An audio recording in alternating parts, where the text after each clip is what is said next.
Sometimes it's just business. If you're hearing our voices, it means it's time for It's This Meets That, the podcast. We watch the worst movies from trailer to end credits, scene by scene, so you don't have to, but maybe you should. I'm Russ. I'm Jared. So all we do here is business. That's right. Business time, baby. Business time. It is business time right now. Okay. Yeah. So here we are. Full breakdown of the 2020 Netflix flick, The Last Thing He Wanted. The last thing we wanted. That's an easy one. Yeah, I'm pretty sure like every review headline was that. I always like that. It was like reading the reviews for Burnt. It was always like, this one's not going to make it out of the kitchen. This one, 86, this movie. It's like, all right, come on. Son of a. Yeah. This one's overcooked. It's like, all right, relax. But yeah, this movie is definitely the last thing we want. God damn it. Yeah, and overcooked. I don't know. And overcooked. Yeah, cooked for too long. All right. Well, do you want to? Yeah. We have plenty of time to get to how much we dislike this one. Mm-hmm. It earned its 5%. But anyways, do you want to give a quick recap of what this was about? Sure. So The Last Thing He Wanted is about to watch this. A veteran DC journalist loses the thread of her own narrative when a guilt-propelled errand for her father thrusts her from byline to unwitting subject in the very story she's trying to break. Adapted from Joan Didion's namesake novel. Nice. Well done. Well done. Thanks. And I looked it up. It is Didion. It is Didion. Okay. So we're right. We're doing good. We're doing good things so far. Yeah. Listeners, I'm doing the work. For you. That's right. That's right. I know you cared a lot. So our expectations, our prognostications, I mean, not bad. Actually, we weren't too far off. Like it did kind of turn into Valentine's Day to your point. It kind of did. She definitely had a different name, and she was kind of undercover and trying to get away from the situation. And there's a spoilers. love story. There's a love story and spoilers. I mean, not everybody dies, but most of them die. Yeah, not everybody I wanted to dies. But. Yes, but so I think I'm gonna say nailed it. Yeah, great work, us. Yeah, very impressed. Right, maybe the closest we've been actually in a long time. Yeah, like it's actually scary, spot on. So, all right, well, let's keep moving here, right? So, quick info on this one. Mm-hmm. So, this is directed by D. Reese. I looked that one up too. It's Reese. Okay, Reese D. Reese. They directed Pariah and Mudbound. I didn't see. That's a Netflix flick, right? Wrote both of them also, and no, Mudbound actually is like super critically acclaimed. It got nominated for like 100 awards. Yeah, I knew that. I actually thought it wasn't a Netflix movie though. I don't think so. I think it was just on Netflix. I think it happens to be on Netflix, but I don't believe it. Maybe it's a Netflix original. I don't know. Yeah, I don't think it was a Netflix original, but maybe I heard a lot of good things about that one. I hadn't seen it though, so yeah. No, like nominated for the award for best writing. Oh, which, like, interesting. What a plot twist. Yeah. You got us. Yeah, and Pariah also was like award, like people like raved about it at Sundance. Like it's like I don't know. Both of these movies were critical darlings, so to have such a flop afterwards, you're like, come on. It's bound to happen, right? But yeah, woof. Okay. Yeah, I feel like at this point people are just taking Netflix's money and just being like, yeah, whatever, here you go. Yes, exactly. And like I didn't put in a fast fact about it, not to spoil anything, but like in interviews with her after this movie, that's exactly basically what she said. She was like, well, you know, sometimes you get a flop. she's like, I'm glad I got a bad one out of the way. It happens, right? It's gonna onwards happen. And upwards, right? Yeah. So screenwriters behind this, D. Reese, right? Mm-hmm. And Marco Villalobos. Yep, still a cool name. And it's his only writing credit. That's right. I think he had like a couple of shorts, but like definitely his only major film writing credit. Yeah, and hasn't done much of anything else. So, all right. Marco Villalobos is a mystery. Yeah, and he's listed first, so maybe he did like the majority of it, and maybe that's why it's a little. I think so. Yeah. Maybe she came in and fixed it after. Yeah, I did her best. Yeah, and then of course it was based on the book by Joan Didion, but she had nothing to do with the screenwriting or anything like that. So it seems like, as far as I know, yeah, she was old as fuck by then. So. Oh, really? Okay. She died a couple years ago. Not to oh, spoil Jesus. anything. Spoilers. I mean, she's again old as fuck. So who cares? I mean, she lived her life. Yeah, she had a good run. Hey, your prognostication was right. Everyone dies. So That's right. Well, my prognostication is going to be right about us all. Everyone dies at some point. So who's in this? So we've got Anne Hathaway leading the way as Elena, right? McMahon. Right? McMahon. Yeah. Rosie Perez as Alma Guerrero. I don't think I caught anyone's names. I was like, that guy, that person, dude. Same. Rosie Perez. I think I wrote Rosie Perez all the time. Yeah. Ben Affleck. I just kept writing Ben. Yeah. I got her. That was it. And then Ben Affleck, I was like, Ben, I don't know what his name is. He's Treat Morrison. What a stupid name. Bad writing, Joan Didion. Yeah. Treat Morrison. Roll over in your grave for me. Willem Dafoe playing Dick McMahon. Which underutilized. Dick McMahon. And then Edi, was that Gathegi?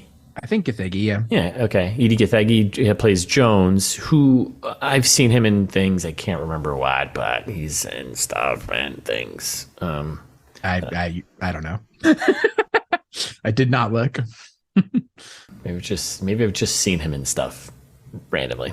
Anyways. Yeah, it seems like he's like just in a bunch of stuff. Okay. Yeah, the Blacklist, I think. Yeah, 13 episodes of The Blacklist. I've watched a bit of that, so maybe that's where I've caught him. But okay. Wait a second. He's 8-Ball in the TV movie for Grand Theft Auto. Oh, really? Incredible. That's amazing. Great credit. I loved 8-Ball in GTA 3. Justified. Okay, a couple episodes of that. Oh, that's why he was in the Twilight Saga. Oh yeah, Laurent. Yeah. Breaking Dawn Part 2, which you can go listen to in our archives there.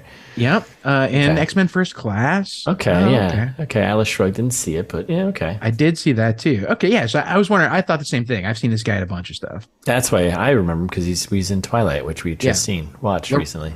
Laurent is like a pretty main character. He's he's like the Southern guy that he dies, I think, in part 2, right? Yeah, I think so. I can't remember. Everyone dies, right? Yeah, everyone dies. That's right. Say it, you're gonna be right. Who else we got? So we got Mel Rodriguez plays Barry Sedlow. I have no idea who that is.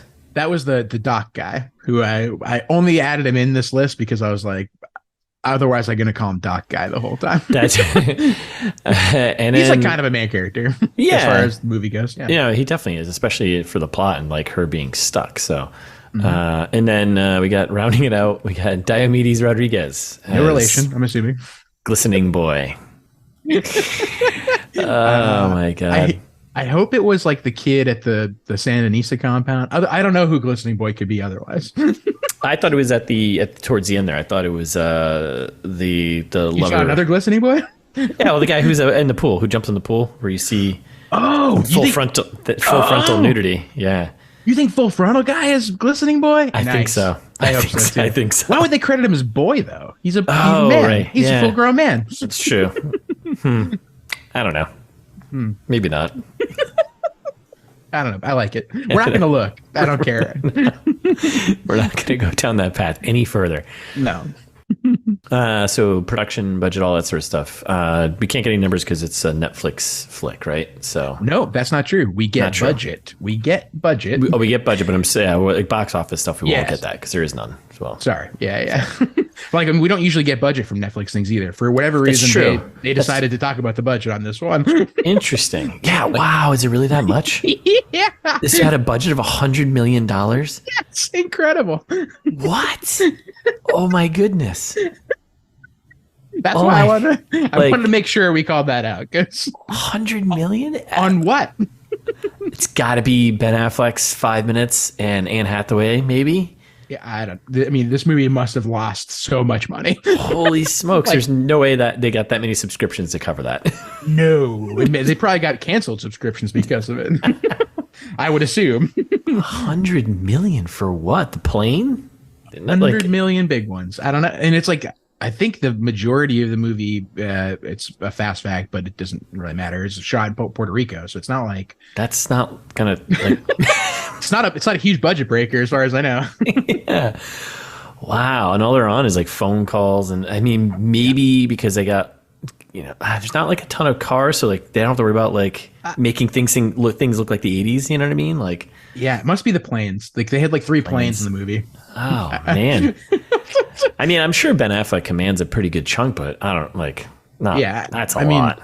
And this, I think, started production in 2018. So, like, Ben Affleck is prime Ben Affleck. Oh yeah, absolutely. I mean, he's Batman Flack, right? So yeah, it's not like 1996 Ben Affleck. This seems like another like Netflix just blank check writing and being like, let's get the writer director of Mudbound and Pariah. Those movies are award winning. Blah blah blah. Here's $1 gajillion to go do this. They paid. That movie Bright that's on there. That was like one of their with first Will Smith movie. Yeah. Mm-hmm. I didn't see it, but Max Landis, who I think is probably enemy of the pod. He's kind of a dingleberry. They paid him like something like $9 million or something for the script for that movie. What? Yeah, it was some ridiculous amount of money, like in the script. Yes, just for the script. So stupid. Yeah, and it's like, what are they doing? Like I thought they had professionals over there. I don't think so. Still, $100 million. Okay. Well, yeah. Right. Well, so I don't think Netflix ponied up all of it for this. And I don't think I wrote it down as a fast fact because it didn't seem worthy of a fast fact. But when we get to it, Elevated, the production company. Yeah. So that's Carrie Elwes' brother. Oh, really? Yeah. Carrie Ewells. Ewells, however you pronounce his name. I'm going to say Elwes forever because it's spelled that way, and so I will forever say it that way. But yeah, his older brother it's his production company, and so I'm like, I bet they put up a bunch of money for this. Barry Elwes? I wish. No, it's Cassian. Ugh, of course. Stupid name. We're on a hunt for names today, so watch out. Right. That's right. Enemy of the pod, Cassian Elwes. Oh my goodness! I looked up how to pronounce everyone else's name except Carrie Elwes because I was like, I don't care about this. Fuck that guy. Elwes it is. All right, so that's mind blowing. $100 million. Wow, what did you do, Netflix? What are you doing? On what? Yeah, like I'm thinking about this movie, and we're gonna go through it, and we get to the end of it. I'm gonna still think about $100 million to make this. Now, not to toot my own horn here, but yeah. While you were saying that, I listened to a quick YouTube pronunciation. Carrie Elwes is what they. No, that's what YouTube says. I don't know. YouTube. What does YouTube know? I don't know. Lots. All right. So this sits Rotten Tomatoes 5% on the tomato meter and 13% audience score. Which generous by the audience. I think that 13% are like the hardcore Anne Hathaway, Ben Affleck fans who will like, I'm going to watch it anyways, and I'm going to give it, yeah, percents. I don't. Anne Hathaway's bad casting for this movie too, in my opinion. yeah. I mean, we could do ameliorate here and even recast if we need to at the end, but we're gonna have to. Yeah, I'll have to think on that one because I think you're right. I think she wasn't the right person for it. No. Okay. All right. Fast facts. So you pulled these, so I'm gonna let you rip through them. Okay. And I will try to distract you and take us off target. Perfect. A little role reversal. Yeah. I'll fact you, Daddy. Damn it. Still gonna say it. Damn it. All right. So I just wanted to call this out. It's not a fast fact at all, but I like this line. One of the most prominent reviews, RogerEbert.com. Nick Allen's the reviewer. Incomprehensible to an almost impressive degree. That is. I couldn't agree more. Like, nailed it. If that's his entire review is just that sentence, done. Yeah, I nailed it. Like unwatchable movie. It doesn't make sense from front to back. Yeah, and there's like things just happening, I think just for the sake of happening, and it's just inexplicable. Yeah. Incomprehensible. I think I literally texted you with like 45 minutes ago, and I was like, I think I hit the point where this movie I don't know what's happening anymore. Like, yes. Like nothing makes any sense. Yeah, that's right. Why do I care? Mm-hmm. Now, I know you're going to tie back to this a little bit later, but fun fact, Ben Affleck replaced Nicolas Cage. Nicolas Cage originally attached to this movie, which that I think would have been better. Yeah, completely changes this movie. Yes, 100%, and makes it arguably watchable, I think. Because he's going to bring some Nick Cage stuff to the set, Yes. and it's just like that's what you need. Exactly. He's going to bring in some rewrites or something. Like Ben Affleck, barely in this movie. Also. He's barely in it. He's just kind of like, I don't know. He's like Oh, such a dud. It's so frustrating. Yeah, not interesting at all. He literally just came in for the paycheck. Yes, which I respect. Yeah. I mean, yeah. Can't go wrong. Can't go wrong. Yeah. So another one for you. Anne Hathaway. This is one of 2 Golden Raspberry Award nominations that she got in 2020. Oof. For Worst Actress. Both of them for Worst Actress. Ooh. So this is one, and the other one was The Witches. I don't know if you saw that. I did not. I don't know what that is. It's so based on like a Roald Dahl book or something. It's The Witches. They did an old version of it. This is like a remake. Oh. It's fine. It was okay. Yikes. She didn't win. 2 years. She did not win. 0 for 2. 0 for 2. Kate Hudson, friend of the pod. Oh. Won Nice. that year. Good for her. That's exciting. 2 Golden Raspberries in 1 year. Not a good luck. I think you take the next year off, you kind of breathe, and then you come back at it, regroup yourself. Now, the next few I'm going to be kind of mad about. There was a distinct lack of trivia on it looks like IMDb about this. Oh, man, I have to be angry about these. Mm-hmm. Okay. So the first one didn't do any fact checking here. Yeah. Infamously noted as being the lowest rated, i.e. most disliked, you can thumbs down. Yeah. Movie on Netflix. Wow. Not sure if that's true, but wouldn't be surprised. Yeah. 5%, 13%. The numbers don't lie. Because Anne Hathaway and Ben Affleck, millions of people watched it. Yeah. Oh yeah, absolutely. Yeah. Awful. Wow. That's fun. Okay. Yeah, that one's not too bad. The only reason why I questioned it is because I couldn't fact check it. The next 2 are ones that just make me furious, but I'm going to read them anyway. I love it. So the cast includes 2 Oscar winners. Oh my God. Anne Hathaway and Ben Affleck, and 2 Oscar nominees, Willem Dafoe and Rosie Perez. God damn you. How many of them have been nominated for Raspberry Awards? Probably all of them, actually. Well, we know Anne Hathaway was nominated for 2. Those were not her first Golden Raspberry nominations. Yeah. I'm no Hathaway stan, but she's okay. Yeah. Oh man! And then you get another one you're gonna love. I already. Now I know it. Now I know how you feel when I do these. Okay, all right, exactly. I see. The shoe is on the other foot. We're even now. So Ben and Anne, first name basis, of course, both have played DC characters, DC Comics characters. So we all know Ben Affleck is Batman, of course. His most famous role. Yes. And Anne Hathaway played Selena in The Dark Knight Rises. So, okay. All right. Go fuck yourself. And you too, IMDb user who wrote those. Yeah. Go fuck yourself. Okay, the last one is an actual fast fact. Kind of more of a goof, I guess, but yeah. I didn't want to call it out later. So apparently in the year 2000, the Republican Party... Year 2000. What a year. Yeah. Remember, like, Homeland Security didn't exist? Yeah. What a good year. Okay. You could do whatever you want back then. That's right. I could leave my shoes on at the airport. Yep.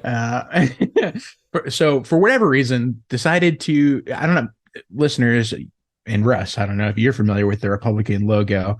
A little bit. It's an elephant with a blue half and a red half. Top half blue, bottom half red. Right. The stars on the top half, like the flag, right? Yep. For some reason, they decided to turn the stars upside down on the blue part. Okay. And made the blue like slightly darker. Okay. And in the movie, the Reagan rally that they show, they using like the new logo. Oh, so the logo actually changed in 2000, but the logo they're using in the movie was showing the one from 2000. Whoops. Yeah, you dummies. That's good. I like that one. I like that. Yeah, kind of fun. That seems like an easy one to like. You just Google Republican Party logo 1984. Right? Like that's just someone just like not doing any work. This person was like, you know what? They paid me $500,000 to do this somehow. Yeah. Out of the $100 million budget. How do we get that job? Yeah. A couple other like half-baked fast facts for you before we move on. Yeah. I was reading an interview that Anne Hathaway and Dee Reese did with the LA Times, and they were like weirdly contentious. Interesting. at points. They were kind of odd. So apparently Joan Didion was like, I don't know. She seems like she's like a super famous writer that we're schmucks for not having heard of. Yikes. Yeah. Whoops. But at the same time, she also seems like she might have been a garbage person. I don't know. Really? There's no way to know for sure. But she's like, if you look at pictures of her, you probably recognize like, oh, she's that person. Like there's like old timey smoking cigarette pictures, very famous smoker, like super skinny. And so they were like, oh, Anne Hathaway, you're perfect for this. Like, except for whatever reason, and this is where I'm like, maybe Dee Reese like just kind of being a meanie. I don't know. Like was like, ooh, actually Anne Hathaway, we were kind of modeling this character after Joan Didion, but also I want you to gain 20 pounds for this role. Yeah. She gained 20 pounds for this role. Oh, really? Anne Hathaway, yeah. For some reason, you're like, this is not like what? What? This is not the role for that. And the reason given was they're like, you need to look like somebody who can handle herself. And like they're like, Anne Hathaway, you look like a chump. Like you look like a pushover. You look like you can't handle yourself. Put on 20 pounds, then you'll look the Exactly. So weird. Oh man. Interesting. Okay. So she was a journalist and then okay. That's her in 2008. Right. Like she looks kind of familiar, right? Yeah, kind of. All right. Yeah, dead as hell now, but I don't want to say this movie killed her, but she died shortly after this movie came out. So do you know much about the book itself though? Like nothing. No. I mean, this is one of those things. I'm sorry for my stupidity here, but this is one of those things where it's like kind of fictional. It's a fictional setup, but based around like real events, right? Like obviously that's what actually, now that you say that, I do know a couple things about the book. Fire away. Because I forgot. So Rosie Perez character. Yeah. Entirely made up for the movie. Not in the book at all. Okay. All right. Yeah. Is one part of it. And then the other big change, there are, I guess, a lot of changes that they made. So it's not very true to the book from what I've heard. The other big change was Jones's character, who maybe the most interesting character, like maybe the best character in the movie. Yeah. Despite his lack of screen time. In the book, they don't build up the character as being like like maybe he's suspicious. Like I think Dee Reese was trying to bring like an element of like bringing race into it a little bit of like from the 80s of like well, she trusts this Ben Affleck character that she knows is not super trustworthy, right? Implicitly, but is distrustful of this guy who's been trying to help her the whole time. And you're like, oh well, he's like from Latin America, so he can't be trustworthy. Right. It's a 1980s xenophobia there a little bit, and just exactly. So I like what they did with the Jones character kind of in the movie, and apparently he's just kind of like less important in the book, or less like built up to be something that he's not. Yeah. Well, that's good. Is that it? Is that all the fast facts we got? That's the whole enchilada, the whole shebang. Yeah. Okay. All righty. I don't know if it's not a fast fact, but I was gonna say, like, should we give like a brief one sentence historical context just so we talked about Iran-Contra in the trailer trash, and we're not really going to talk about it that much during the movie. No. So like, that's the thing about this. It's weird. Like they set it up kind of to be more of like a political, I mean, I guess it kind of is a political thriller, but yeah, I thought it was going to be way more. That's kind of weird. I guess it kind of is involved, but I don't know. They talk about Nicaragua. Yeah. It's that way, I guess. It felt like those things were just mentioned to let you know this is taking place in the 80s. Like that's what it felt like. Not like tangential. It was there. It was just kind of like, Exactly. And like, because in the movie, they're directly arming the Contras. Yes. And that's not like the whole point of Iran-Contra is that was not the case. So listeners, if you don't remember the 80s, I'm included in that bucket. I just like history. Basically what happened was we're supporting this. There's a left-wing revolution in Nicaragua. The Sandinistas decided to take over because there was this regime, the Somoza regime, which they do mention briefly in the movie, that had held power in Nicaragua for like 40 years. This one dictator family, basically. Left-wing revolution, Sandinistas take over, immediately invest in literacy and healthcare and like all the things that left-wing governments tend to do. They're like, what we should do? Yeah. Make people successful and then they'll be happy. It's one of those isms, right? Right, exactly. And now, not to say that the Sandinistas are perfect, because they're, and they get way worse later on. But at this point, they're good. They're definitely the good guys, in my opinion. Yeah. In the 80s. And so there's this rebel group, the Contras, which is really made up of a bunch of different groups. They kind not the video game. That's correct. Yes, not the video game. Not to be confused with the video game. It's a bunch of different factions that kind of roll up into this Contra bucket. And so Reagan and the rest of the right-wing establishment in the US are like, you guys, remember Cuba? They're like, we can't let this happen again. Not in our hemisphere. And so they were like, oh God, they're like, can you believe it? Healthcare, literacy. Boring. They're like, we have an AIDS crisis to ignore. Right. So instead they backed the Contras financially, and they spent a lot of money on it. And then I think it was 1985, maybe somewhere in the mid 80s. The Congress was like, y'all, let's stop doing that. Like, stop. No more spending money on this, please. Yeah. And specifically said, no more spending money on this, please. And then Reagan administration, debatable how much he knew about it directly, but like he definitely did. Oh yeah. I mean, come on. So we get our hero, Ollie North. By hero, I mean dirtbag Ollie North coming in and facilitating with the Secretary of Defense and a bunch of other super high profile people in the administration, and find a way to funnel money to the Contras despite the country's best interests. And how they do that is by selling weapons to Iran via Lebanon. It's the old end around move. Yeah, it's very convoluted, but that's how you give the money back to the Contras to fight the Sandinistas and extend the Nicaraguan civil war by a decade, basically. Like, great work, team. We did it. What did we do? Don't worry about it. We did it. Eventually they gave up and they were voted out and then peacefully transferred powers, like dictators definitely do all the time. Decisions were made.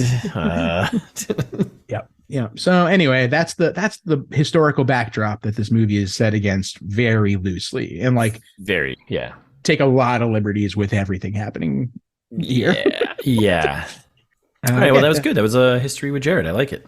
Yeah. Thanks. My 3-minute summary of the Iran-Contra Affair. Way more complicated than that. That's gonna be one of those floating segments we have where it's just history with Jared, where if it feels right, you'll do a little history lesson. That's like it. I love it. Good. Can do. All right. You want to Hollywood pitch me, motherfucker? You got it, pal. So this movie is obviously American made. Yeah. Meets The Man Who Wasn't There. Now, have you seen both of these movies? I've seen American Made. I've definitely seen. That's the Tom Cruise one, right? With the planes and the drugs. Yeah. Recent Tom Cruise one. Yeah. The Man Who Wasn't There. I don't think so. Is that with what's his face there? Billy Bob Thornton. Yep. Billy Bob Thornton. Yep. It's a Coen Brothers joint from I think 2001 maybe. Yeah, I was gonna say it's pretty early 2000s, right? Yep. I think I've seen it, but it's a very long. Yeah, black and white. Yeah. I've seen it, but I don't remember it. So go ahead. Noir style. Yeah. Yeah, good old Coen brothers. Yeah. So American Made, this one was kind of cheating. American Made is about Iran-Contra also. Yes. Yeah. But like this movie, loosely based, very loosely based. Yeah. Play very liberally with the facts in both scenarios. At least American Made is kind of based on actual people. As a wise man once told me, don't let facts interfere with a good story. That's right. That's right. And this one, not at all based on any seemingly real characters. It's just whole cloth. So both movies feature. If you say planes, I was going to say TWA. I knew because famous defunct airline. Oh man, that's right. TWA. Trans World America, right? Trans World Airlines. I think. Trans World Airlines. That's right. Yeah. Not America. Yeah. That would make any sense. One. I'm racking up points here. I like it. Okay, you do one. This isn't a connection, but it's more like a how embarrassing. American Made, Tom Cruise blockbuster flick, only cost $50 million. Wow, really? Yeah, you can make 2 American Mades for one of these. And I think that was such a better movie. Yeah, American Made is actually like a good movie. Yeah. Very watchable. Both movies have a main character that kind of sucks. Yep. So like Tom Cruise is not really the hero of the movie. No. And Anne Hathaway is like kind of annoying and also not like makes her own trouble most of the movie and is not the hero either, in my opinion. Yeah, there's a lot like the decision making and motivations are kind of painful, but exactly. Speaking of them both being crappy, they both unintentionally become like smuggler traffickers. Yep. Yeah. Neither one wants to do that originally, anyway. Both movies have some important betrayals, like some unexpected twists and turns that you didn't think. People they betrayed by people they trust. I buy that. Also betrayed by the government in both. Aren't we all? Right? Well, preach, brother. The main character in both movies dies at the end in kind of like an anticlimactic assassination. Yep. Right? I mean, same movie, but better. They both get shot and they're like, oh, well, whatever. And then, like they both kind of do a disservice to Iran-Contra in terms of like, they kind of dance around the premise. Like there's no real accusations thrown. There's nothing, no one's held accountable. It's just like, a few reporters asking questions and like they allude to it. They kind of skirt around the thing. It's like, well, this is the thing you want to make a movie about. Right. I can do that. Make it the star. Nope, not interested. And then meets The Man Who Wasn't There. This one I had to stretch a little bit more, but yeah. I'll make it work. So both movies set in the past. I can't laugh because that's going to be kind of one of mine. So Man Who Wasn't There is in like the 40s, 50s, so I guess it's a little different. But both feature prominent unnecessary voiceover that makes me upset. Oh God, yeah, in this movie, no need. Yeah, it's better in the Coen Brothers movie, but still not great. Yeah. Both of them have abusive characters with a drinking problem. Yep. Okay. So the main character Ed's wife in The Man Who Wasn't There is the like she's definitely cheating on him and is like kind of a jerk. And is drunk all the time, just like Willem Dafoe. Mm-hmm. Okay. In this movie, I'm assuming Willem Dafoe's character had an affair at some point. So it's there. Chalk that up too. Yeah. We'll add that in there. Mm-hmm. I'll give that one to you. Just like American Made and this one too, kind of a 3-way here. Extra connection. This one, the Coen Brothers one also has like all kinds of weird twists and turns. So like, big spoilers if you haven't seen it, listeners. The wife, the basic premise here is Ed is like a poor barber guy, decides to make a bit of money, do some embezzling from his wife's boss, who he thinks she's having an affair with, because she probably is, and she ends up getting arrested for the crime that Ed did. And then like while she's in jail for said crime, she kills herself, like really unexpectedly, like hangs herself. And then another twist, she was pregnant with not Ed's kid. So it's like twist after twist after twist. And then another twist, Ed gets in trouble for the crime anyway, because there's some documents that ties him back to the embezzling and whatever else. Goes to trial. There's a big mistrial because the lawyer and other like attacks him. Yep. Then has a retrial where he gets sentenced to death. Kind of out of nowhere. And then that movie like ends basically like he's on death row, writing up his life story basically. Yeah. Like a journalist might. Yeah. Okay. All right. In this movie. Okay. And then main character dies at the end. Just like this movie. Ed gets put to death. And then they both have like kind of weird throwaway bits that could have been interesting in my opinion, but they didn't develop at all. Like Anne Hathaway's daughter in this movie felt like it was just tacked on to right. Could have been interesting. Did nothing with it. And right before Ed gets executed in The Man Who Wasn't There, he like looks out the jail window and sees a UFO. Okay. And they're like, well, throw that away. Right. Because it's the Coen brothers. And right. So, and they can do that. Exactly. And that's it. My elaborate pitch this time around. Yeah, that was, I mean, it was very convoluted, just like this movie. That's so right. I'm meta pitching your pitch there. What? That's crazy. All right, what do you got? I got like this movie. I got like halfway through your pitch, and I was like, I don't even know what he's talking about anymore. I don't even know what's happening. Fair, I respect that. Why is Anne Hathaway here? What is she doing? No one knows for sure. All right, so I am gonna go pretty direct. I'm gonna need your help here because the second part of this, I actually haven't seen this movie, but I know about it. So I'm just gonna use the surface bits of it. But I'm gonna go. It's The Usual Suspects meets Lord of War. Love it. Yep, I'm going. Two of my favorite movies. Yeah, I mean, Usual Suspects is great. Lord of War, I will watch, but I'm going Usual Suspects. I mean, mainly for the big. There's so many Kaiser Soze moments in this movie, the movie we're watching, right? That we watched, especially at the end, you know, and it's like, oh, piecing it all together, right? So there's that kind of big moment, but it happens multiple times, which I think is why that's why it kind of dilutes the ending, and it's kind of like, yes, all right, okay, all right. Twist me once, like, shame on you, but twist me twice. There's like 4 Kaiser Soze moments in this movie. It's like, you're like, all right, I get it. All right, got it. Got it. It's a very confusing time. I think, isn't there a big deal in the boat? Is that more arms dealing going on in Usual Suspects? I forget. Isn't that? Oh, probably, yeah. I think it is, right? It's like an arms deal or something like that, right?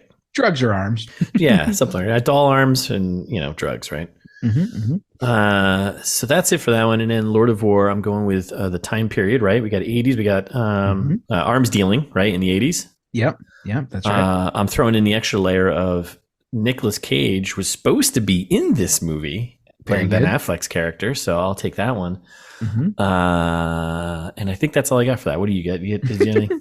A couple, I think. So one, like both play on fears of the Soviets. Okay. Yep. Obviously, a backdrop to this movie, and the whole premise of Lord of War is like he's a Ukrainian immigrant or child of Ukrainian immigrants. Yep. And like decides to become an arms dealer and basically buys a bunch of old Soviet shit and sells it to dictators and stuff. Gotta make it check, Yeah, you gotta do what you gotta do. Yep. Gets betrayed by a loved one. Okay. At the end. Yeah. So see, this is where like I don't know if I want to spoil the movie for you because I want you to watch it, but yeah, no, we can leave it at that. I think that's a good enough for my pitch. I'm fine with that. Yeah, and that's probably it. Okay. Well, thanks for filling in there a little bit. Yeah. Lord of War is good though. It has like a good ending. It is enjoyable. So unlike this movie. Unlike this movie. All right. Also about 2 hours. So there you go. Chalk that up. Yeah, hour and 55 minutes. This is the last thing you wanted. Could have cut a lot, but we'll get to that in part 2 when we ameliorate. Yep. Yes, please. All right, so let's get into breaking this thing down here, right? Yep. Okay. Yeah, we get right off the bat who made this thing, right? We get Netflix. We get Elevated. Elevated was the Cashew Elwes. Cashew Elwes. Cashew Elwes. That's right. Cashew Elwes. Known to his friends, I'm assuming. Yes, it's Cashew. And we get Little Red Hen Productions. Didn't look that one up. Yeah, I didn't either. Yeah. No. Well. And then it starts out with just like some old war footage, kind of, right? And it's too grainy. Much. Yeah, and I just don't like this. Never. I guess it kind of sets the tone, but then the rest of the movie isn't. Does it? Doesn't really follow up on this, right? Yeah, no, not at all. And it's like this is again like part of why we gave that historical context at the beginning of our podcast is that's what they try to do, but I think did a good job instead. Yeah. Not to toot my own horn, but no, you did a great job, man. Toot that horn. They suck at this because I think they're trying to show us like the Nicaraguan Civil War leading up to and the El Salvadoran Civil War and stuff leading up to something that they never pay off. Right. And it's just showing this footage of the village and stuff like this and military stuff, blah blah blah, and then they're overlaying it with like it looks like a typewriter, like so much reading. So much reading. And also I was just like some of this I'm like I don't want to read this much, and the stuff I am reading I'm like I think the takeaways were like at least according to shit ain't good reporter. Right, things are bad. Both sides are doing war crimes. And it's not great. Only one female survivor, which I don't know. Is that supposed to be our hero? Because Rosie Perez is there too. Yeah. It's very confusing. I think we can just gloss over the rest of that. Who cares? Yeah, and then we get the title card, right? 1982. Where are they? Morazan, El Salvador. Morazan Department. Yeah. She's there. Like I guess the beginning kind of sets up that she's a journalist, a war journalist. Yeah, which sure. Yeah, it could have just gone right to this part. Yeah. Yes, it could have just started 3 minutes later. Yeah. I agree. We're ameliorating already. Yeah. So then we're in the jungle here, and now it turns into like now we're out of the old timey footage, and we're actually there. We got Elena in El Salvador. In El Salvador, yep. We got Anne Hathaway's character Elena and Rosie Perez's character. Yep. I've already forgot her name. Alma. I might just call her Rosie. Yeah, I probably will. And they're just like they're getting kind of like on a guided tour with some local military types. It looks they're right? guerrillas, yeah, exactly. Yeah. And because she's she at this point, I don't even know which side she's embedded with. They're like trying to say that she's embedded with the Sandinistas at some points, but then I think she's embedded with the Contras at this point. Yeah, and basically they're checking like a burned out village. You get jets flying over just to kind of give us like she's in the war zone here. Right, because they're like they're all tangentially related to El Salvador anyway, but like nothing to do with Nicaragua at this point either. Yeah, this is from the trailer too. They do like taking pictures of the bullets and examining them, and like, oh, she's some kind of expert, I guess, on stuff, violence. I don't know. Doing her job, I guess. And then she kicks in the voiceover, right? And she's just giving on this voiceover about it is so long. And I hate the writing style. I think I didn't they pulled it right from the book, maybe. That's what I was thinking. It sounds like a book. Yes. And Anne Hathaway was like raving about in the interview I read, raving about Joan Didion's writing style of being so concise and so terse. And like, I'm like, oh, it sounds like an Aaron Sorkin script right. At times of like, people don't talk this way. Right. It's just like really fast and snappy and smart and like. Yeah, exactly. And that's what it is. But again, too much. And I didn't write any of it down because I don't care. Yeah, she goes on about life and blood. And basically it just sounds like who would do this? Who would allow this thing? Right. And she does this whole big voiceover spiel that goes for like 2 or 3 scenes. And then she wraps it up at the very end. Right. Like I think at the very end of the movie, she picks back up the voiceover and. Well, she repeats the same bit. They do. Oh, is it just a repeating? I thought it was like repeated. I heard her say like some similar lines. I thought it was just like a continuation and ending. Yeah. No, she repeats it because it's the who chose money over life. Who did? Oh, yeah. Who decided that these things were more important than human people? And you're like, all right. Well, yeah. Fine. Yeah. It's like find the time and the money comes with it. And you're like, That's not what. And while she's doing this, it cuts like kind of like a lot of montages in this movie. I'm gonna throw it out there. Shit, I almost forgot in my pitch. That was another one. That was like a key component of my pitch that I completely forgot. This reminded me of my notes because Anne Hathaway is constantly smoking cigarettes in this movie. Oh yeah, yes, a million cigarettes, just like in The Man Who Wasn't There. That guy smokes like a zillion cigarettes. In that movie. Just to let you know, it's the 80s, right? Exactly. Yeah, or the 40s in that case. But yes. Oh yeah, 40s. Yeah, just remind you of the time period. So and while she's doing this voiceover, there's like a montage of like the countryside and kind of how rough life is down in where she is. El Salvador, yeah. El Salvador, thank you. And then we're in like the newsroom, right, or the office, like in San Salvador still. Yep. El Diario is the newspaper that she's working with, I guess. Yeah, and there's still the montage is kind of still going on. There's still a voiceover about how shitty war is, basically. And then stuff from trailer. Boom, doors get kicked open. The police or military is popping in, and it's the stuff from the trailer. Everyone just kind of runs, and then Elena and Rosie, Anne and Rosie just run to the airport, and it's like a very quick they're at the airport, and then I guess the military guys were chasing them, and they get on a plane, they take off. Yeah, and she's just like, moving fast, traveling light. We were younger. I was younger. And you're like, isn't this 2 years? 2 years early. Like, what? Oh, so much has changed in 2 years. I'm like, what? Okay. All right. So then we're in the dark room, and getting some photos done, sharing some coffee. Yeah, and that's what she does for the voiceover, like, oh, we were younger. And then we get the movie title card, right? Mm-hmm. Yep. The last thing you wanted. Yep. In Morse code. Mm-hmm. Then my notes get kind of incoherent here. I was like, we're at some North America, wherever. Well, and then then we bounce to the National Press Building in 1984, DC. Thank you. Yeah. I missed that title card. Yeah, we get the title card, 1984, Washington, D.C., and then on the building, it's like they do a quick shot outside of like the building they're going into, and it says it's the National Press Building. So, and we get the Secretary of State giving like a little speech of nonsense, and they're kind of like, what's he saying? Japan? Yeah, he's just rambling on with bullshit, which is, classic. Am I right? Classic political head figure guy just saying stupid shit. Last time I was Secretary of State, I did the same thing. Right? Speech was just written by AI. Give me gobbledygook, please. Mm-hmm. And then just to show that, she's the go get him kind of hard-hitting reporter. She comes in hot with a question about the CIA and, makes everyone uncomfortable. And the Secretary of State's like, oh, whoa. Yeah. She asked about the mining in Nicaragua. And he's like, oh, well, you'd have to ask the Contras about that.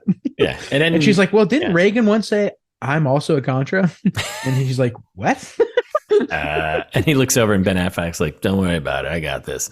Kind of, sort of. Yeah, don't worry. In the next 2 hours, I'll manage to make this go away. Yeah.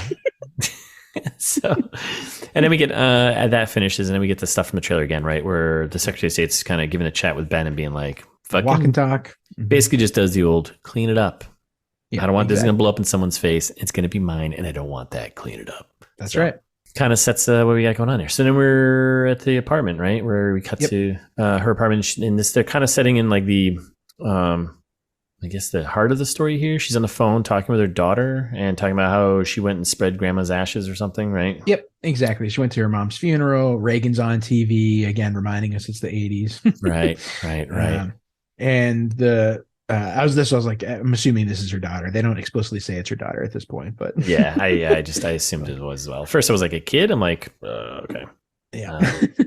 And then basically, like, they try to make us connect to the characters. Yeah. They're like, oh, well, she's like, I wanted to go to the funeral too. And she's like, well, you couldn't because you're away. And she's like, don't worry. Like, I have you to remind me of her. You look just like her. And the daughter's like, ah. Yeah, I don't know why. Like, I don't like. Yeah, they're trying to make you care for and be sympathetic to the character, and like, oh, maybe this is like her driving motivation. But I don't know why it doesn't. It just doesn't work. Like, and they come back to it every once in a while throughout the rest of the movie, like her talking on the phone to her daughter. But it's just kind of like, I think it's just written poorly. Yeah, and then there's even a point where like she's like, I'm kind of doing this for my daughter, but then she's like, I just want to walk away. I'm like, what? What is going on? What? Yeah, and that's what made me like actually. Good connection to like Lord of War, some like similar vibes of like, well, like I thought it was about family, but really it's just this is what I'm good at doing. This is what I do. Yeah. Yeah. All right. So then we cut to press room, right? Or her office there. Yep. And basically their boss is just telling her like, yeah, you don't follow this story anymore. You're going to go on the campaign trail. Yeah. I mean, he does, like, they try to make the boss out later to be just like a super asshole, but he's also like very concerned about her mom. He's like, oh, like, is everything okay? I know you like got your, and he's like, I'm trying to do this story. Yeah. Okay. And he's like, no, you're going to go do campaign stuff. Smoking at work, by the way. And then the reporting on anything in South America is being like put on ice pretty much. They're getting a little pushback, right? Yeah. Well, and he's like very explicit. Yeah. He's like, exactly on the pushback. He's like, oh, it's the government that's telling me to back off. Yeah. It's business. She's like, what? That's what we do here. I thought was hold people accountable. Yes. That's what we're kind of supposed to be doing, but oh, well. Yeah. I'm sure we'll learn our lesson. Yeah. It's people's lives. We can't look away. Yeah. What she says. And she storms out. And then we're still in the press room continuing, and we, her and Rosie chat, right? Yeah, which again, not a character from the book, completely made up for the movie. Completely made up, so she has some sounding board to talk to, because instead of just basically her going through the book is probably her going through her thoughts and like having like, right? Yeah, exactly. So yeah, she says, well, on the bright side, you'll be on the campaign, you could be in the room with some important people and blah blah blah, right? Like, yeah, exactly. She's like, oh yeah, and this is how you can get close to it anyway. And then she gets a phone call from the Green Goblin. Well, Peter. Is this the Daily Bugle? So it's Dad. He's like, meet me at 5:30. Sorry, Willem Dafoe, but that's just what you sound like. What you sound. It's fucking terrifying, but that's what you sound like. Yeah, it's awesome. Great work. Keep it up. Don't. Bad movie, but yeah, don't change. Yeah, just be you. So then we're at like a hotel bar. We from the trailer. All from the trailer. We learn a little bit more that Dad's basically just kind of a big jerk dick, right? Oh, he sucks. Like, dropping F-bombs and not the F-bombs we drop on here. That's right. The bad kind. The bad kind. Yeah, and this is where like I know we've said this a few times on other movies that we've done, but like this movie came out in 2020 and like very recent. And you're like, it doesn't enhance the script. Like it doesn't, like you can show him being a dirtbag dad a million other ways. And like, I don't know, just like don't put slurs in your movies. Like there's very few instances. I could see it working in some cases, but in this case, it doesn't develop the character. It doesn't like. I agree. And I mean, it's like maybe they're trying to do like, well, it's the 80s and that's like something that they would like, but that doesn't, I agree. Like unnecessary. Like, I mean, they make kind of like remarks about like the AIDS crisis later and like, that is a way you can accomplish the same thing. And make it not have to put slurs in a movie. It was also like kind of distracting from like what he was actually trying to say about those two guys. And I was like, wow. So what I was like, who are they? What are they? Are they as like I felt like he was trying to tell her like, oh, you just follow these guys around and like hope that they spill some beans or something like that. That's what I got out of that. But I was like, I think yes. I don't know, but like he's making a lot of like gay slurs and stuff, and you're like, why? It doesn't help or hurt the movie at all. Like you could just leave it out. Maybe it's just there's backstory, like maybe of like how who he is and like how he's brought up. I don't know. Yeah, and if they try to if they try to give me the excuse of like, well, it was in the book, they changed a million other things in the book. Oh yeah. No. You added Rosie Perez. That's not a thing either. Like, don't give me that. No. But so he's celebrating, and basically we just learned that he's a pretty big jerk, smoking in bars. Bunch of exposition here about how shitty Dad was. He wasn't around, really, right? And so much exposition. And it's like a twofold exposition about she's giving a whole speech about how he wasn't around during raising a kid, going through breast cancer, which strangely comes back later. They shoehorned it in later, and he's like, oh, whatever. I'm moving to your success. I'm moving some product. And then we get you overcame all that. Good job. Yeah, good job. She's like, I was trying to say no thanks to you, and he's like, I'm not interested. Not interested. I'm saying you're welcome. Yeah, exactly. Put on a smile, would you? Like, Jesus. Scumbag. And then yes, right. All of those things give you the same impression. Yeah, having those earlier lines too. And I love the bomb at the end. I was confused. I was like, wait, he's like, he forgot his wife was dead. And I was like, wait. Oh yeah. Wait, what? Yeah. Wait, is she dead? I'm confused now. Yeah, she's definitely dead.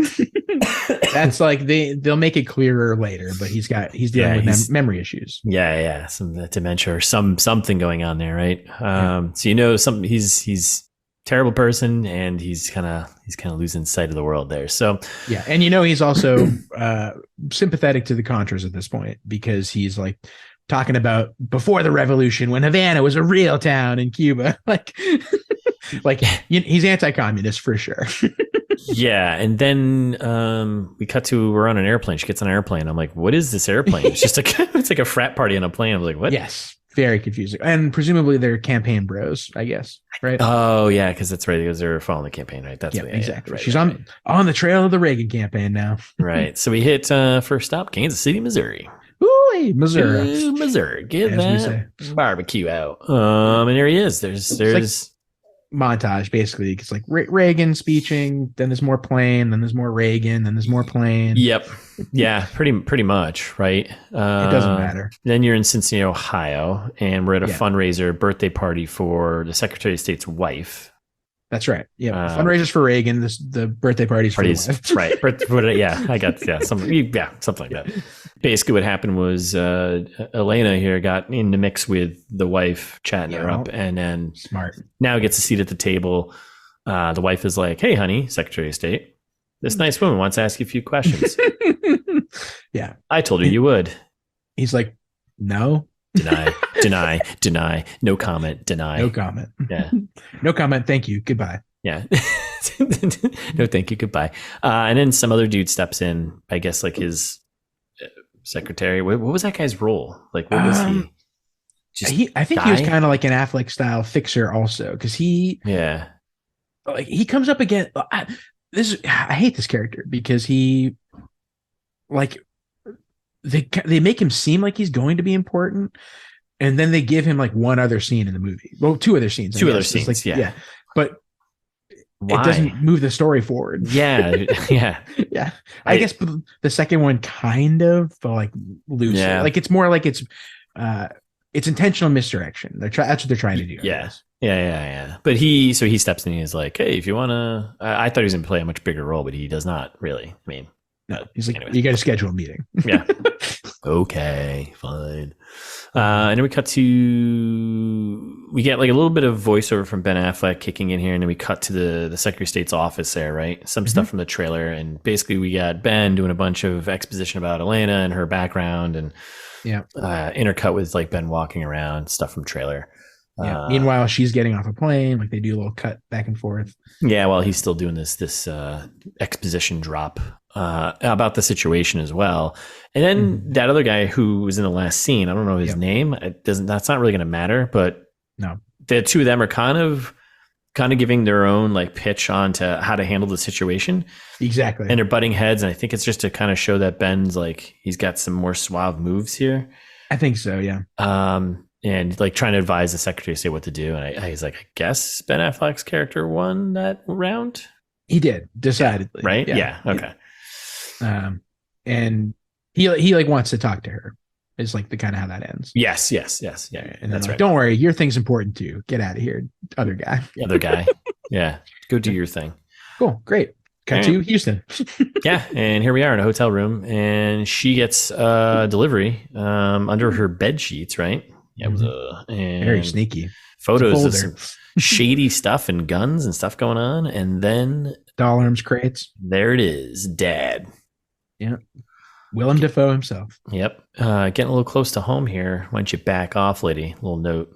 Yeah, and now she's a little razzled that someone. Wait, did the note say back off? I thought the note said come to the dock or whatever. Maybe not. I think the note said close to home ? Back off. Okay, yeah, you did a good job then. I did that. That's right. I just watched the 2 minutes.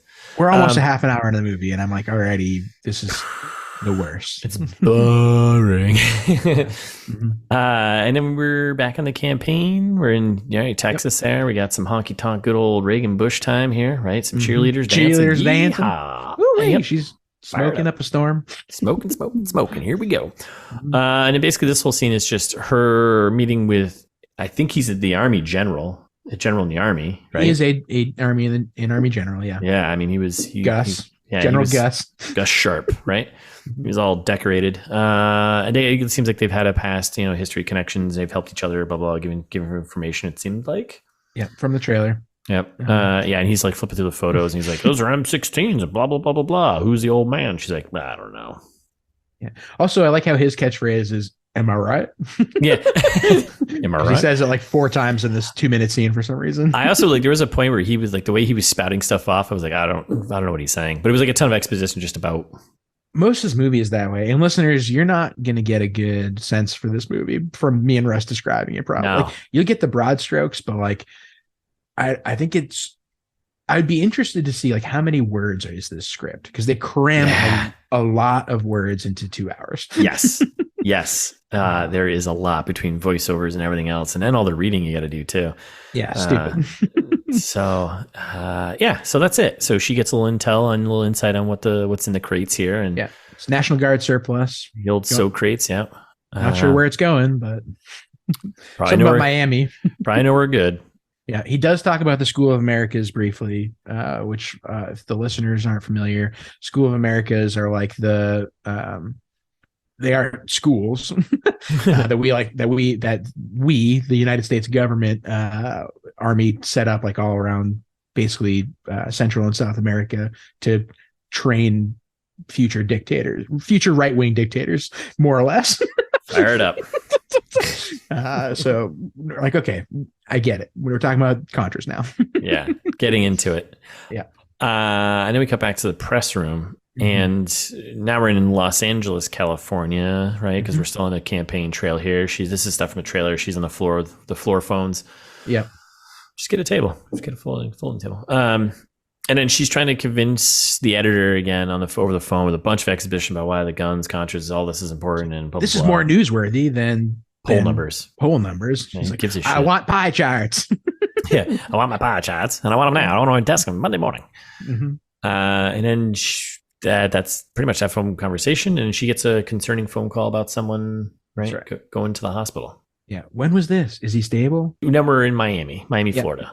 Yeah, this movie bounces around a lot too. But then we're in Miami, Florida. Stuff from trailer. She's chatting with Rosie over the phone about again more exposition about.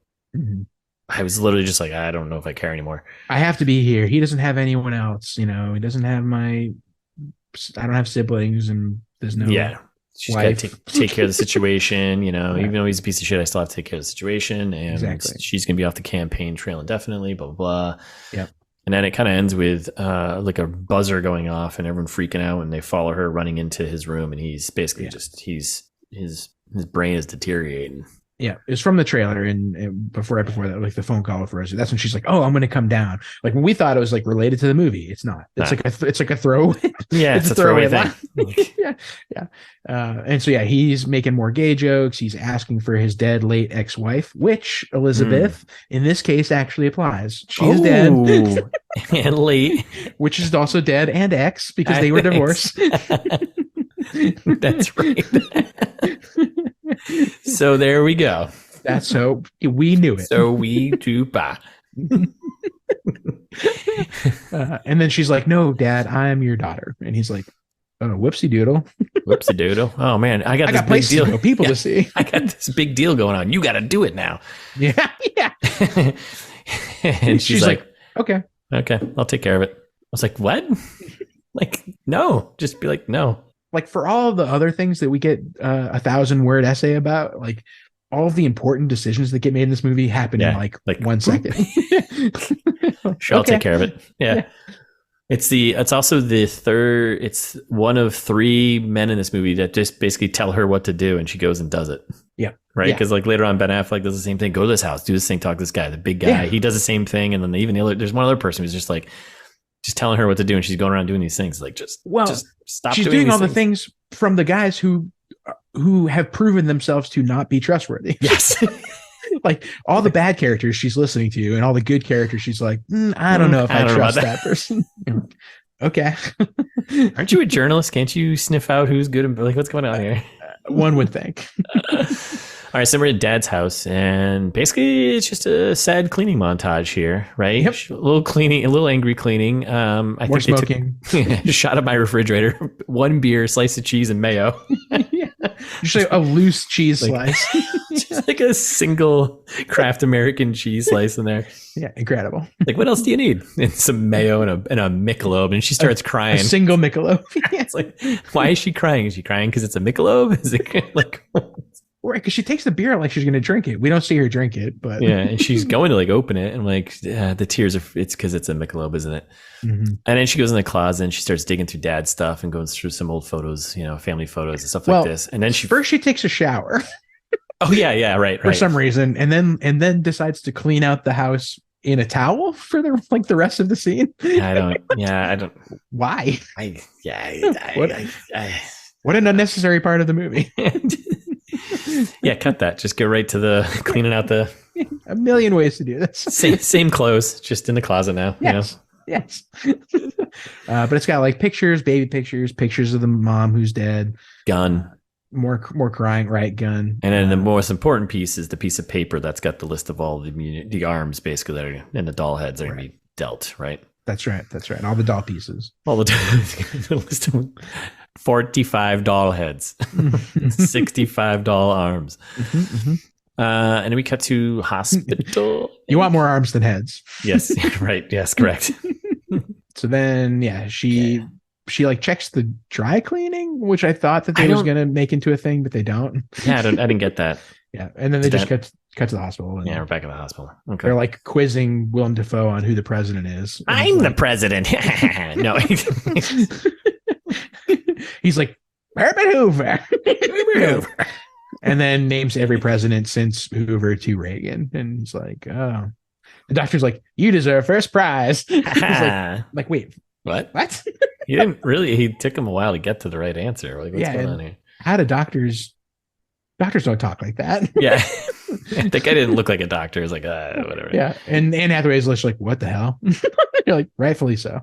Wasn't he also giving a little commentary about all the presidents he was naming was just being dummies or something too? Yes. Yes. I think there was like a little extra toss this in there. So stupid. And like, why start at Hoover? Like, yeah. If you really want to be impressive, start at Washington. Yeah. Know your prezes. That's right. So and then Willem Dafoe says a bunch of stuff here. I was like, I don't know what he's saying. I missed it, or it was just choppy. It's very choppy. He's basically explaining the job. He says he finally, this is the one last job. I'm days away from retirement. Yeah. He took out all of his credit and got all of this stuff. And then somebody's going to pay him over $1 million in Citibank traveler's checks. Yeah. Okay. Sure. Someone. Yeah. And then he's like, call this person. Yeah. Okay. And they do this thing, which they do multiple times throughout this. It's the old heist move. When you watch a heist movie where you have one character explaining what they're going to do, and then they intercut with those events actually happening. So you get like the voiceover with the thing happening. Exactly. And it's like following her, going, checking in, doing this stuff, blah, blah, blah. Yep. And he continues to ramble about the deal, blah, blah, blah. And then we're in the Rickenbacker Marina Bay somewhere. She does at least tell Rosie also, right before she gets to the dock. Right. She calls Rosie to fill her in, and it's like, hey, by the way, I'm going to this dock to meet this sketchy guy. She's like, what? Don't worry about it. Don't do that. Yeah, I do. It has a great line though. Is that Willem Dafoe's line there? Now buck up. Bucko. No, it's Rosie Perez line. Oh, she says that? Oh, I missed that. Yeah, buck up, Bucko. Can't be worse than Salvador. Buck up, Bucko. That's a mouthful. Say that 5 times fast. Okay, so we're down at the docks. We're hanging out by the Kitty Rex, Dad's boat, right?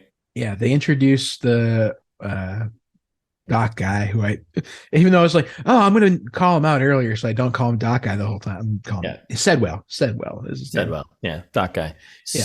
So more smoking outside, indoors, and then he comes out, and this is stuff from the trailer, right? And he's a big guy, and he's just like, yeah. You waiting for somebody? Hey, you waiting for somebody? He's basically, if you need anything, call me first on this pager. I've got this pager. It's the 80s. Yes. In case you forgot. Just so you know, it's the 1980s. That's right. And this she's again, like, what can I possibly need from you? And he's like, you're going to need a lot of stuff. Yeah. What you're about to do? Yeah. Just wait until the second act of this movie.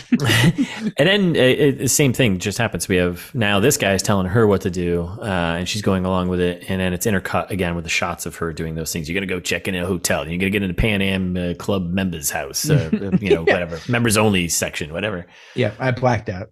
And then you're meeting Gary Barnett. I think Gary Barnett. That's right.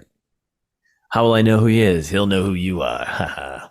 And then there's like, she's in. So then now we're in the Pan Am, like members club room, right? And he's like, make sure you don't talk to the other person there. You have to talk to the blonde one. Yeah. Like, okay. And then there's like this guy at the bar who very much stands out. I'm like, if that's Gary Barnett, come on. But this is our first moment. This is our first kind of Kaiser Soze clue-ish here, right? Two things happen here where kind of. It's just like it's at the very end. They're like, ha, gotcha. Remember those two people?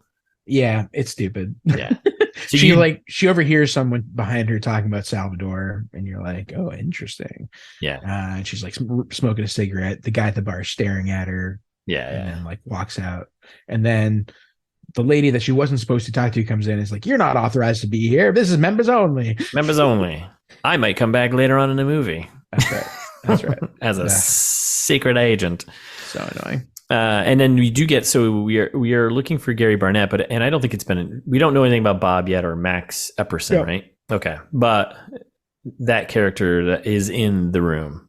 Yeah. He's talking about Salvador behind her. He's all in white. He very much stands out. So yeah, it'll all come together at the end. So then we're back at Dad's house, right? Right? No? Or maybe I guess so. Yeah. Maybe I kind of jumped through some stuff here, but that's fine. Basically, Doc guy calls her while she's back at Dad's house, and he's like, "Somebody noticed you that wasn't you shouldn't have noticed because like she didn't meet Gary Barnett there. She didn't do anything, right? Exactly. Yeah, nothing happened, right? And basically, she yells at the guy and says, "You're just not that fucking important anymore." And you're like, "Wait, what?" Where is this? Why are you lashing out at Doc guy? He didn't do anything. Yeah, he's what's he done? You screwed up here. You're mad at your dad. Yeah, really, deep down. Yes. Stop putting it on Doc guy. Yeah, and then she basically just hangs up in a fury, and she's done. Yeah. Just is that Jerry Falwell on the news there? No, I think that was George. I thought that was H.W. Bush. Oh, I thought the banner on the bottom said Jerry Falwell. Oh, did it say Jerry Falwell? Yeah, okay, that makes more sense. Gross. I mean, either applies, but both talking about how gay people are evil. Yeah, I was like, gross. Yeah. So yeah, we get a quick shot. Just good catch. I thought it was Bush. Just assumed it was Bush. Yeah, it was Falwell, all right. And then middle of the night, dogs start barking, right? Yeah. She grabs a gun then and like starts like stalking around the house, but it's just her dad in the kitchen. Just dear old dad. Aw. He's like, "You want a drink?" Wow, you almost shot me. You want a drink? I get you, Spider-Man. Where were you, Dad? Oh, not hunting. Not looking for Peter Parker. I mean, God, stop calling me Peter. He's like, "I'm going to retire. This is my retirement gig." He's like, "You got to do this because this is the last job." It's leaning into like her motivation and reasoning for doing this, but really deep down, she's not doing it for him. But she's doing it for herself. She's looking for a story, right? But under the guise that she's doing this for her dad for his last thing. But yeah, and then they heavy-handedly again remind us that he has memory issues because he is again like, "I wish your mom would call me more." Yeah. And he just starts doing that. He's like, Willem Dafoe laughing. Willem Dafoe laughing for 5 minutes would have been so great. Just right here, spilling the scotch. Just walking around the room. Yeah. Go full Skeletor. Fucking full Willem Dafoe. And then he's like, "I patched up things with the big guy there, Doc guy there." And she just has to show up, you know? Yeah. And then she's like, okay. Well, she doesn't say okay, but No, she doesn't say anything, and he takes that as a yes. Yes. He's like, great. I'm glad you agree. I take your silence as agreement. Yes. So The classic silence means yes. classic dad. Classic dad. So then we meet the big guy here, the doc guy, and we're at the warehouse. He's in his like garage place, right? Yeah. And he shows her the crates, the so crates. Yes. Yeah, we can gloss over that because I don't even. It doesn't Just matter. get the deal done. He's like, yeah, this is all the stuff. Just Basically, go he's do like, it. these crates are your problem now. He's like, you got to sell these. If someone tells you something's off, you tell them to go fuck themselves. You collect the money, you get to the airport, and then you come home. Yep. And she's like, That's it. you spit when you talk, and he's like, you love it. You love it.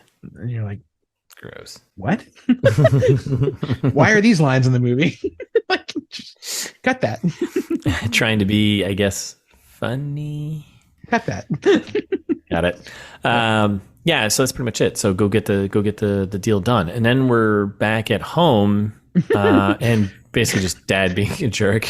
Like, where's the other nurse? This nurse isn't even a real nurse. She steals my shoes. like what?